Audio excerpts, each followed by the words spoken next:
ফের উদ্বেগ বাড়াচ্ছে করোনা। জেলায় জেলায় বাড়ছে করোনা আক্রান্তের সংখ্যা। রবিবার গভীর রাতে মালদা মেডিকেল কলেজ হাসপাতালে চিকিৎসাধীন অবস্থায় করোনায় মৃত্যু হলো এক ব্যক্তির। করোনা রোগীর মৃত্যুতে ব্যাপক চাঞ্চল্য ছড়িয়েছে মালদা জেলা জুড়ে। মালদা জেলা স্বাস্থ্য দপ্তর সূত্রে জানা গিয়েছে, রবিবার মালদা জেলায় মোট 90 জনের করোনা পরীক্ষা করা হয়েছে মালদা মেডিকেল কলেজ হাসপাতালের VRDL ল্যাবে। তাদের মধ্যে 25 জনের রিপোর্ট পজিটিভ এসেছে।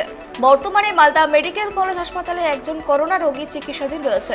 বাকি প্রত্যেকেই হোম আইসোলেশনে রয়েছে স্বাস্থ্য দপ্তরের নজরাধীনেতে।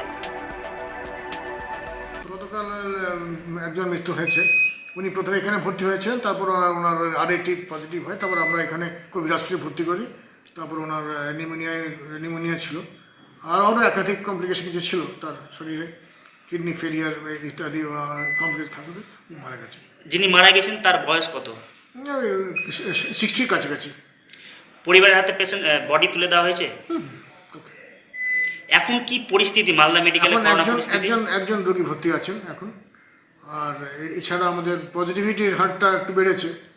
আমাদের 95টি স্যাম্পলের মধ্যে 25টি গতকাল পজিটিভ বেরিয়েছে।